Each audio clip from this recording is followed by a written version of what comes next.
поканувам госпоѓа Хедрик да земе збор и на сите вас да посакувам интересна дискусија во времето што предстои. Hvala lepo. Thank you very much. And thank you for coming here today. I would like to welcome you on behalf of the European Fund for the Balkans and also on behalf of the Balkans in Europe Policy Advisory Group, even though there are two other members of this group, so they represent the initiative as well. Well, the Balkans in Europe Policy Advisory Group is actually a joint initiative of the Fund, of the European Fund for the Balkans, and of the Center for Southeastern European Studies of the University of Graz, of Florian Bieber, which is aiming at promoting the European integration of the Balkans and the consolidation of open democratic countries in the region. It is a group of researchers and analysts coming from Europe who are interested in the region of the Balkans and who do wish to contribute to formulating new ideas and new policy proposals for advancing in these areas. Well, and this is how we do it. We think together, we work together, we produce policy outputs, we produce material which then we wish to share with as many stakeholders as possible, and then we are trying to organize events with which we can outreach and to directly communicate with those who are interested in listening to and who are maybe even able to communicate further some of these ideas. Because, as it was said already, we are witnessing times not only in this region but of course in Europe and all over the world, which require a new and hard thinking about some basic principles and ideas which can help us overcome the great challenges we are facing today. But let's go back to the more local and immediate challenges we have to deal with.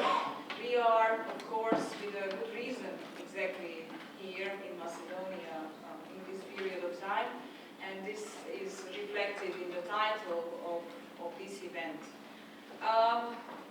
When I realized that we are organizing this gathering here with my colleague Igor Bandovic, who is coordinating basically this group's work, told me about it and he communicated to me the title. Ми го кажа насловот и јас не знаев што би бил мојот придонес. To the end of this panel. But luckily I have a more на овој панел, но мојата улога е малце поопшта, можеби ќе се вклучам во дискусијата понатаму, но мојата улога е општа и јас сум тука и поради родовото балансирање на овој панел, на оваа маса и овие момци има среќа дека Европскиот фонд за Балканот има жена за директорка, што ќе биде присутна на овој панел, да не биде составен само од мажи. Би сакал да ми се благодарам на локалните партнери, Институтот за демократија, Асоцијата Сивилис од Скопје за организацијата на овој настан и јас сум вистина среќна што успеа да привлечат толкаво присуство тука. Овие луѓе тука имаат многу интересни работи што ќе ви кажат, не искам да должам. Јас исто присуствував на многу дискусии претходниве денови. Се фокусиравме не само на Македонија, туку и на иднината, на европската иднина на регионот. И мојот заклучок е дека по сите тие дискусии што ги слушнав,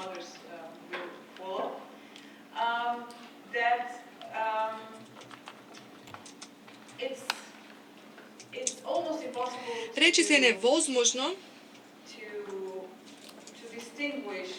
да се направи разлика помеѓу периодите пред и по изборите. Мислам дека ситуацијата горе-долу останува иста со некакви незначителни измени во луѓето, но има подраматични резултати, како што беа резултатите на американските избори, не знам какви ќе бидат изборите во Македонија и резултатите не знам какви ќе бидат, меѓутоа